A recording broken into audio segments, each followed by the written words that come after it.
वाहिगुरु जी का खालसा वाहिगुरु जी की फतेह। Welcome back to your own YouTube channel Kabir Academy. My name is Simranjot Singh and I am teaching you maths. Today we are going to continue our series for class 9th and we are already at the chapter 8, that is the quadrilaterals.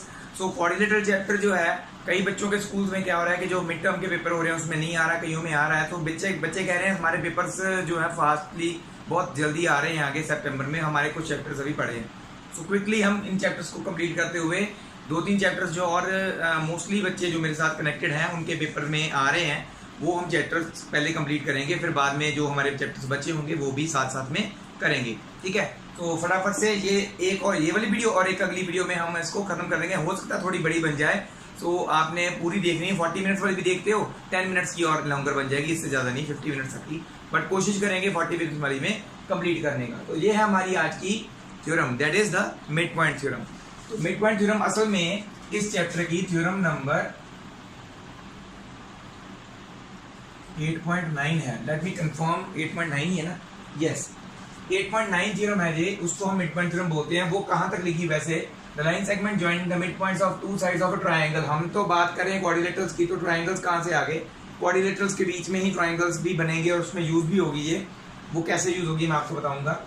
Is parallel to the third side and is half of it. जो ये part है ना, ये book में नहीं दिया हुआ, but ये इस थ्योरम का पार्ट है, तो हम वो भी प्रूव करेंगे, वो हम यूज करते हैं। ठीक है, so let's do this theorem. First of all हमारे पास क्या है? एक ट्रायंगल है, उसकी दो साइड्स के मिड पॉइंट्स को जो ऐसे लाइन ज्वाइन कर रही है ना, वो कह रहे हैं कि ये जो लाइन है ना, दो साइड्स के मिड पॉइंट को ज्वाइन करके बनी है। एक आप एबीसी ट्रायंगल ले लो और इसका मिड पॉइंट था डी, इसका मिड पॉइंट था ई। इनको ज्वाइन करके जो लाइन बनी है ना, that is parallel to the third side. मतलब कि थर्ड साइड कौन सी बची? बीसी, एंड इसकी हाफ भी है, D E is half of B C भी है। ये भी हमने प्रूव करना है। So let's write the given portion. Given में क्या गिवन? हमें ट्रायंगल एबीसी गिवन है, D and E are mid points of A B and A C, ये हमें गिवन है इस थ्योरम के अकॉर्डिंगली। और हमने प्रूव क्या करना है? To prove DE is parallel to BC and DE is half of BC is half of it भी बोला था ना हमने। यही लाइन हाफ ऑफ इट मतलब इट की क्या थर्ड साइड की हाफ भी है। ठीक है, ये भी प्रूव करना है हमने। तो इसमें क्या है, थोड़ी सी कंस्ट्रक्शन करनी पड़ेगी। From C we will draw a line parallel to AB। AB के पैरेलल ऐसे एक लाइन ड्रॉ करेंगे जो कि DE को प्रोड्यूस करने पे एक दूसरी लाइन ऐसे उसको कट करेगी at point F। This is your point F। तो ये हम कंस्ट्रक्शन में लिखेंगे,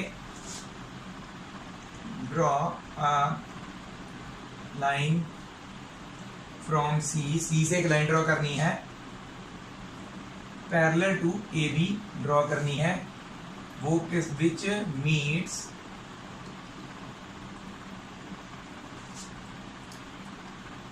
DE, which means produced DE। produced DE को कहां पे मिल रही है? एट F पे मिल रही है। ठीक है, तो चलते हैं अब प्रूफ की तरफ। ओके, सो आ जाता है हमारा यहाँ पे प्रूफ।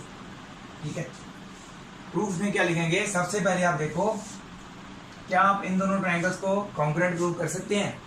तो करके देखते हैं क्या हो जाएंगे। सबसे पहले आप देखिए, ये दोनों ट्रायंगल जो है, E is the mid point, so AE is equal to EC लिख सकते हैं। AE ऊपर वाले ट्रायंगल का पार्ट है, EC नीचे वाले का। ठीक है, उसके बाद AD is parallel to CF।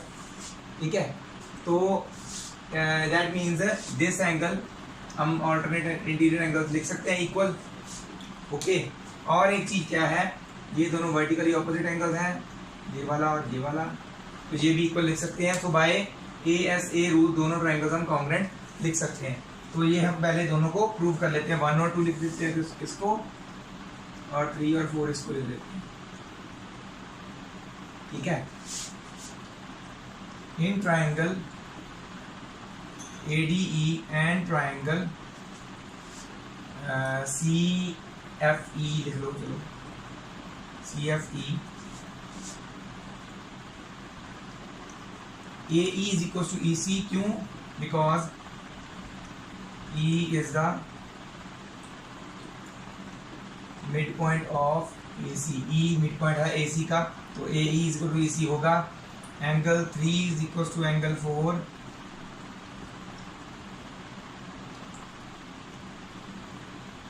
Vertically opposite angles हैं. Angle 1 is equal to angle 2. क्यों? Because A B parallel to C F हमने ड्रॉ किया ना.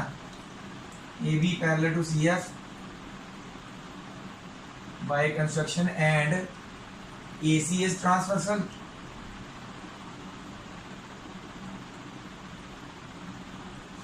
So these are alternate interior angles. तो ये alternate interior angles हैं, इसलिए ये दोनों इक्वल हैं. तो यहाँ पे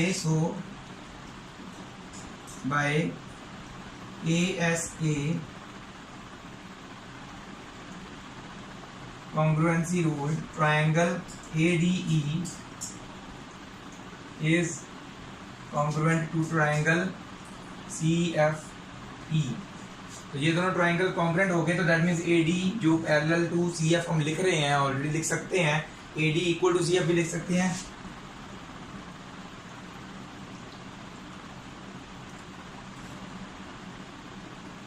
bye CPCT. But AD D mid point होने की वजह से AD DB के बराबर भी है. But AD is equal to DB है ना. अच्छा सॉरी, एक चीज और लिखनी थी बाय CPCT हमने. DE is equal to EF, वो लिखना भूल ही गए.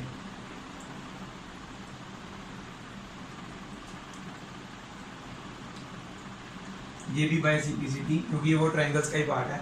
Okay now but AD is equal to DB. क्यों? D is the mid point of AB. AB हमें गिवन है ना. तो from this and this equation, इसको ले लेते हैं इक्वेशन 1, इसको ले लेते हैं इक्वेशन 2. इक्वेशन 1 एंड 2 से क्या पता चल रहा है? CF is equal to DB. CF और DB इक्वल है. फ्रॉम थोड़ी सी जगह कम पड़ रही, चलो देख लेते हैं. From 1 and 2 CF is equal to DB. CF और DB इक्वल हुए, और CF और DB पैरेलल भी तो लिख सकते हैं also.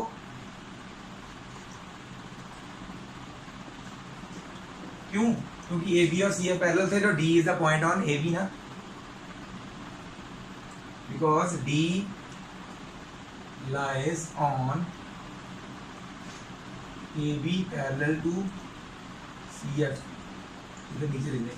Because D lies on AB and AB is parallel to CF. D AB के ऊपर लाई कर रहा है and AB parallel to CF, और दैट में DB पैरेलल टू CF होगा.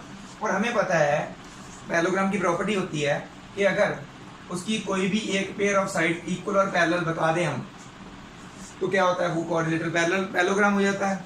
देयरफॉर यहाँ पे देखें, we know that if one pair of opposite sides of a quadrilateral are equal and parallel, then it is a parallelogram. So DBCF is a parallelogram, क्योंकि इसी के opposite sides equal और parallel बताई है ना हमने. अगर ये एक पैरेललोग्राम है, then DF parallel to BC हो सकता है. ठीक है. Therefore DF parallel to BC and DF equal to BC भी होगा. ऑपोजिट साइड्स ऑफ पैरेललोग्राम होती है ना, इक्वल और पैरेलल दोनों का. Reason because opposite sides of a parallelogram, क्योंकि ये ऑपोजिट साइड्स ऑफ पैरेललोग्राम हैं. और DF के ऊपर ही आप देखोगे E पॉइंट भी है, तो दैट मीन्स DE भी पैरेलल टू BC होगा. Then DE parallel to BC, इसका रीजन लिखेंगे because E is a point on D F, तो ऊपर से पता चल ही रहा है, ठीक है।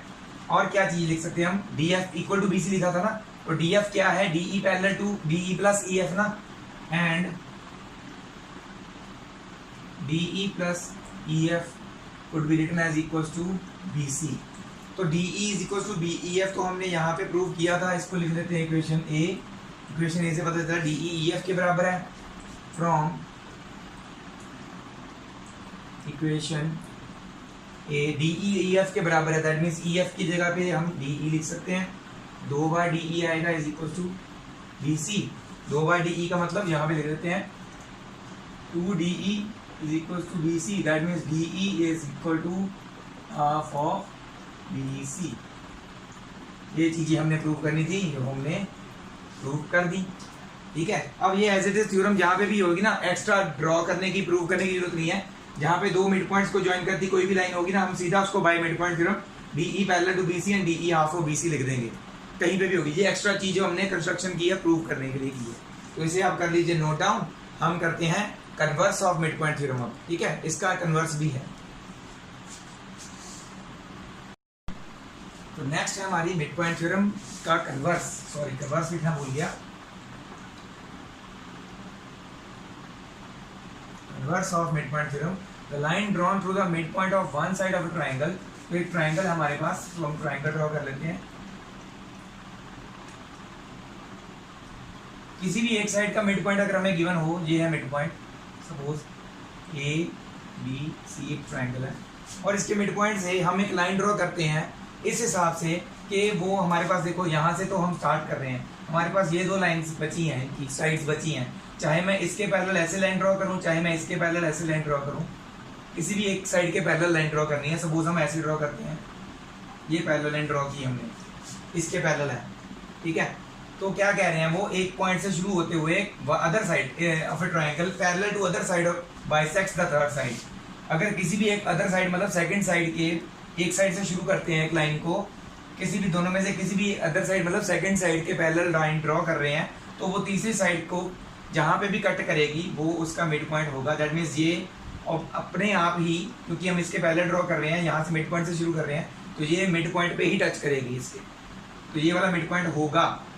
ये हम प्रूफ यूज कर सकते हैं। अगर हमें कहीं पे भी गिवन हो ना कि एक साइड का मिड पॉइंट गिवन हो और ये दिया हो कि ये पैरेलल लाइन आगे तक नहीं भी दिखा रहे, अगर यहाँ तक भी है, ये पैरेलल टू दिस है, तो दैट मीन्स हम इसको मिड पॉइंट बोल सकते हैं। ऐसे ही अगर दूसरा ट्रायंगल बना हो, जैसे देखो किसी भी तरह से बना सकता है, यहाँ से स्टार्ट किया हमने, इसके पैरेलल ऐसे ड्रॉ कर देते हैं। अगर एसी के पैरेलल यहाँ पे ड्रॉ कर दी, तो दूसरी साइड जो तीसरी साइड है ना हमारी अब सेकंड साइड ये बन गई, थर्ड साइड ये है, तो थर्ड साइड जो है फर्स्ट साइड से स्टार्ट किया, सेकंड साइड के पैरेलल लाइन ड्रॉ कर रहे हैं, थर्ड साइड हमारी ये बन गई, तो थर्ड साइड का ये जो पॉइंट होगा वो मिड पॉइंट होगा। तो किसी भी साइड से ऐसे ड्रॉन स्टार्ट हो ना, तो पैरेलल ड्रॉ कर रहे हैं किसी एक साइड के, तो अपने आप ही वो तीसरी साइड को उसके मिड पॉइंट पे टच करेगी। इसका प्रूफ करने की जरूरत नहीं है, जस्ट इसको समझ लीजिए, ठीक है। कहीं पे भी हमें दिया हो कि सपोज करो ये DE है, अगर हमें दिया हो इन triangle ABC D is mid point और DE पैरेलल टू BC दिया है, so using converse of mid point theorem हम लिख सकते हैं,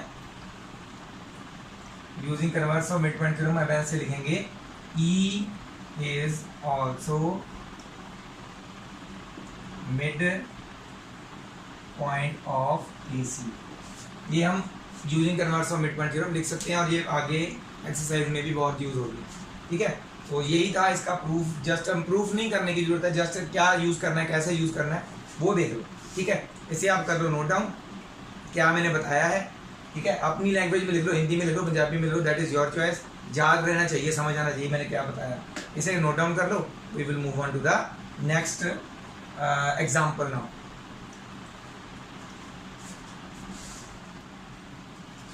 सो नेक्स्ट है हमारी example 7। In triangle ABC DE and F are mid points of AB BC and CA। See figure 7। Figure इसकी ऑलरेडी गिवन है, मैं बना के बताऊंगा फिर भी।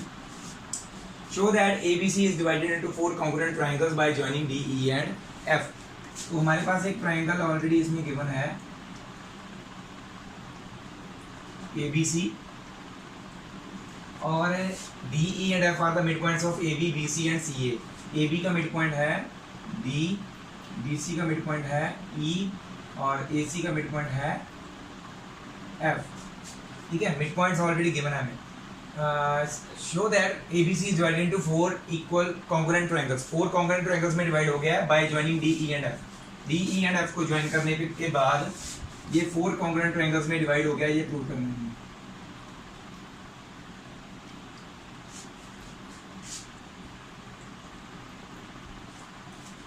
तो ये हमारी फिगर 7 जो already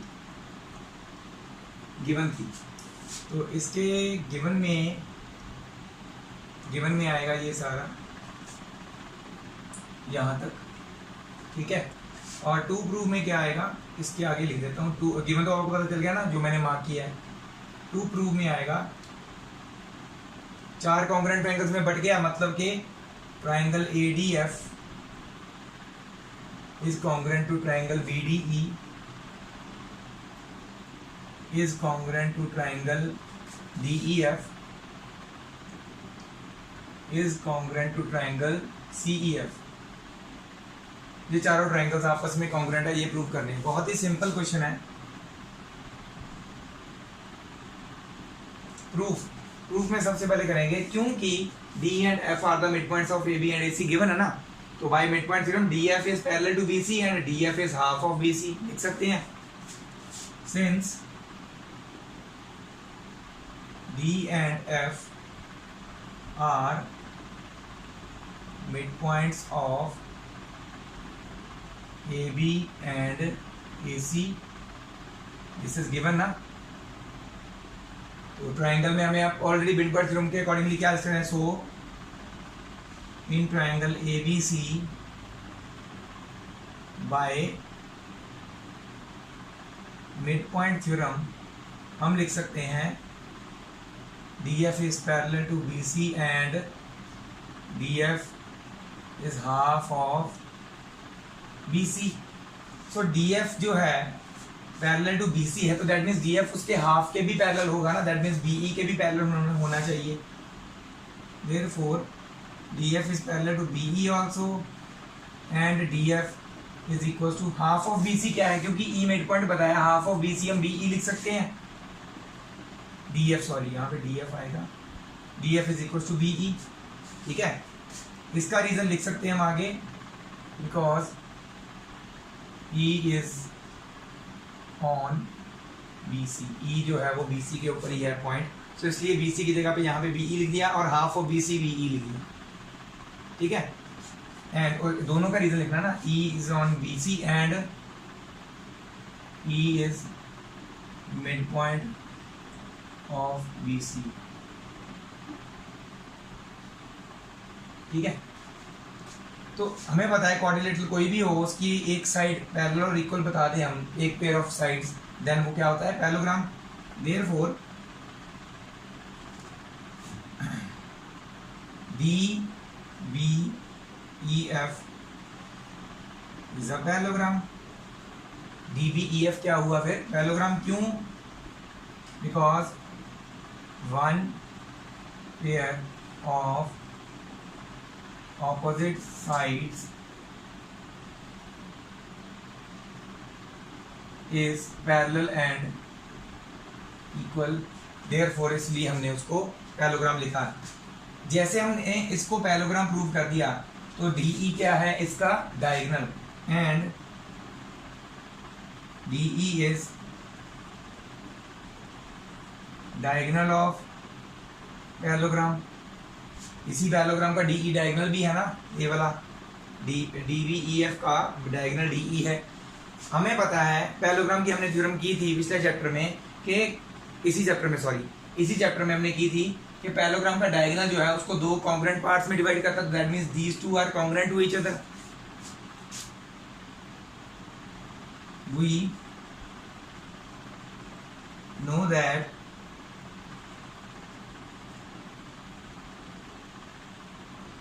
diagonal of a parallelogram divides it into two congruent triangles। therefore कौन कौन से ट्रायंगल, DBE और DEF। ठीक है, या BDE लिखा है हमने उसको, ट्राइंगल BDE कॉन्ग्रुएंट लिख सकते हैं हम ट्राइंगल DEF के।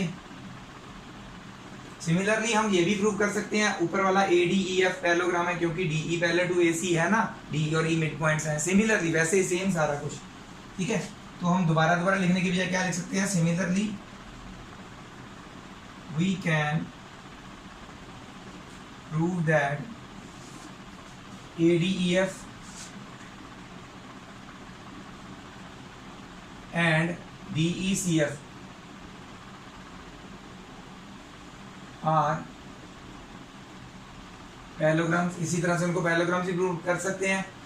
एंड अगर ये ADEF एक पैरेललोग्राम है तो DEF इसका डायगोनल हुआ, तो ये दोनों ट्राइंगल्स कॉन्ग्रुएंट हुए। एंड ट्राइंगल ADF हम कॉन्ग्रुएंट प्रूव कर सकते हैं ट्राइंगल DEF के, ठीक है। और इसी तरह से ट्राइंगल CEF या CFE जो भी लिखा हुआ हमने, CEF is congruent to triangle DEF, ये भी लिख सकते हैं क्योंकि इसको भी पैरेललोग्राम प्रूव किया, ये डायगोनल, ये दोनों ट्राइंगल्स कॉन्ग्रुएंट हुए ना। देखो तीनों इक्वेशन से क्या पता चला है, this is equation 1, this is 2 and this is 3।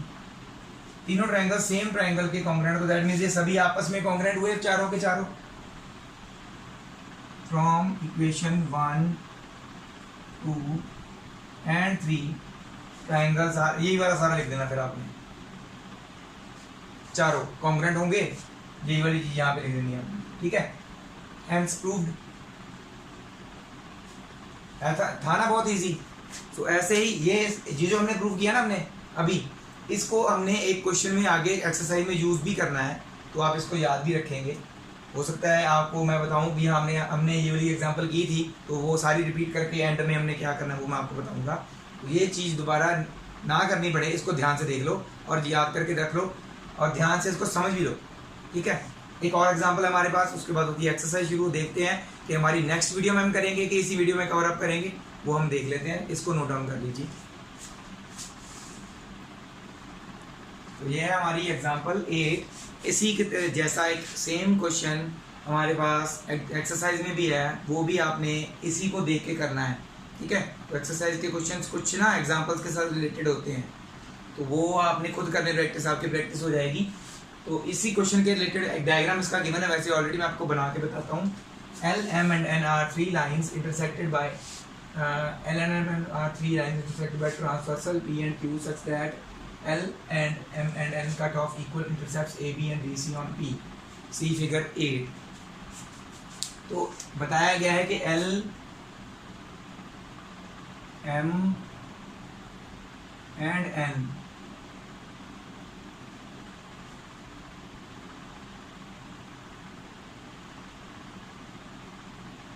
this is L line, this is M and this is N. These three are parallel to each other.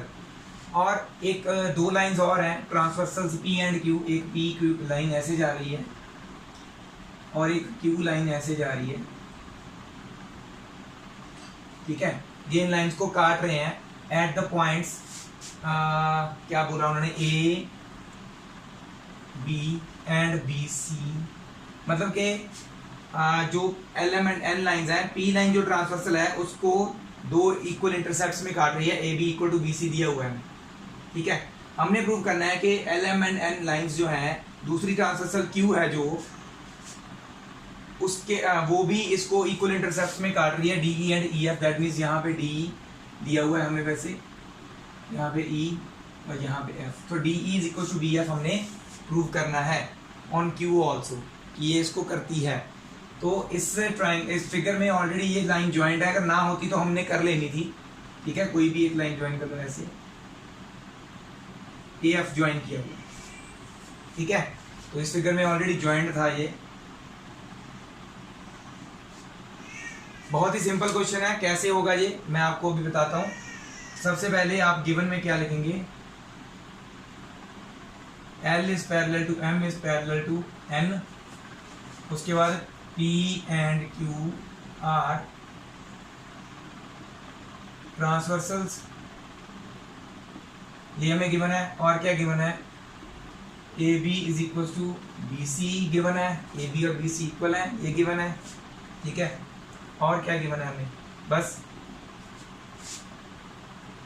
हमने प्रूव क्या करना है, to prove D E is equal to E F. अच्छा मैंने बताया ना ऐसा एक सेम क्वेश्चन आपके पास एक्सरसाइज में भी है, वो क्या है, ये साइड वाली चीज़ें सारी हट जाती हैं। हमें ट्रेपीजियम के ऊपर ये क्वेश्चन दिया हुआ है, ऐसे एक लाइन ज्वाइंट है, हमने क्या करना है, ऐसे एक लाइन पैरेलल उसमें से निकालनी है, एक तरफ से वो गिवन है पैरेलल लाइन, एक इधर वाला दिया हुआ है मिड पॉइंट है और इधर वाले मिड पॉइंट प्रूव करना है, जैसे हमने इसमें करना ना वैसे ही उसमें भी होगा। तो D E is equal to E F, that means E mid point prove करना पड़ेगा इसका। तो कैसे करेंगे, प्रूफ इन ट्रायंगल। अच्छा ये लाइन जो ऐसे काट रही है ना, इसको हम लिख रहे हैं A B C D E F G लिख लो इसको, ठीक है। ट्रायंगल ए बी एफ में, ए बी एफ जो है उसमें देखो आप ध्यान से, बी मिड पॉइंट है ना, क्योंकि A B is to B C दिया हुआ है हमें, B is mid point of A C because A B is to B C, है ना, तो इसलिए मिड पॉइंट है वो। And B G is parallel to C F, क्योंकि एम और एन लाइंस पूरी बड़ी बड़ी लाइंस पैरेलल हैं, तो दैट मीन्स इसका इतना पार्ट और इसका इतना पार्ट भी तो पैरेलल होगा। M is parallel to N given है हमें। सो यहाँ पे कौन सी थ्योरम यूज होगी, by using converse of mid point theorem, converse of mid point theorem के अकॉर्डिंगली, फिर अगर ये मिड पॉइंट है और ये लाइन इसके पैरेलल तो that means G mid point होना चाहिए, G is also mid point of A F का मिड पॉइंट जी है, ठीक है। नाउ दूसरे ट्रायंगल में जाना है, now in triangle A F D, G is mid point of A F ना, अभी हमने प्रूव किया, प्रूफ डब्बा लिख देंगे, ठीक है। और G is parallel to A D लिख सकते हैं, क्योंकि एल और एम लाइंस पूरी पैरेलल हैं, तो दैट मीन्स इनके ए डी और जी ई पोर्शन भी पैरेलल होंगे। L is parallel to M given again by converse of mid point theorem. अच्छा बच्चे ना पेपर में कन्वर्स नहीं लिखते, मिड पॉइंट लिख देते हैं, mid point theorem. Converse use करें तो कन्वर्स लिखो ना, converse of mid point theorem. E भी इसका मिड पॉइंट होगा डी एफ का, E is also mid point of A F. तो अगर E mid point A F का है तो that means D E is equal to E F, therefore D E is equal to E F, hence prove. तो ये था हमारा इसका प्रूफ, ठीक है। इसे आप कर लीजिए नोट डाउन, देखते हैं नेक्स्ट क्या करता है। अगर हमारे पास टाइम बचता है तो नेक्स्ट हम एक्सरसाइज के कुछ क्वेश्चंस भी करेंगे, नहीं तो यहाँ पे वीडियो हम खत्म करते हैं, ठीक है। तो टाइम की थोड़ी सी कमी होते हुए, वैसे तो कमी नहीं है बट 30 मिनट्स की हो गई ऑलरेडी वीडियो, तो जो नेक्स्ट पोर्शन बचा है ना वो भी नियर अबाउट 30 मिनट्स का है। तो हमारी जो अगर वीडियो हम कंटिन्यू करते हैं और एक्सरसाइज कंप्लीट करने की कोशिश करते हैं तो 30 मिनट्स और निकल जाएंगे, तो 1 आवर की वीडियो बन जाएगी। तो बच्चे क्या है कि मोस्टली बोर हो जाते हैं आफ्टर 30 मिनट्स ऑफ वीडियो। तो यहाँ पे मैं इस वीडियो को यहीं पे ख़त्म कर रहा हूँ। नेक्स्ट वीडियो जो होगी हमारी 30 to 40 मिनट्स के बीच में बनेगी और हमारी जो एक्सरसाइज वहीं पे कंप्लीट हो जाएगी, चैप्टर भी खत्म हो जाएगा। और जो बचे हुए चैप्टर्स हैं, जो बच्चे मेरे को बार बार कह रहे हैं, मैसेजेस में भी कह रहे हैं कि सर ये वाले चैप्टर्स हमारे पढ़े हैं, हमारे पेपर में आने हैं, तो वो करवा दीजिए पहले। तो हम वो वाले करेंगे, दैट इज़ कंस्ट्रक्शन करेंगे हम, प्रोबेबिलिटी करेंगे एंड स्टैटिस्टिक्स। तो जो बच्चे मुझे फॉलो कर रहे हैं, कीप ऑन फॉलोइंग मी, ताकि आपको जो नेक्स्ट चैप्टर मैं करवाने वाला हूँ ईजिली समझ में भी आ जाए और आप मुझे ऐसे ही फॉलो भी करते रहें। और नेक्स्ट आप जितने भी आपके जो और भी रिलेटिव्स हैं या और भी फ्रेंड्स हैं, आप उनके पास मेरे चैप्टर्स को पहुँचा सकें और वो इसको समझ के बढ़िया नंबर ले सके अपने एग्ज़ाम्स में। So best of luck to all the students who are going to appear in the September exams. मुझे फॉलो करते रहिए, मैं आपको बेस्ट से बेस्ट मेथड्स बताता रहूँगा ऐसे ही, और आपके लिए ईजी बनाता रहूँगा maths. Thank you very much again to all the viewers for watching my video till end. ऐसे ही मुझे देखते रहिए और मुझे फॉलो करते रहिए। वाहिगुरु जी का खालसा, वाहिगुरु जी की फतेह।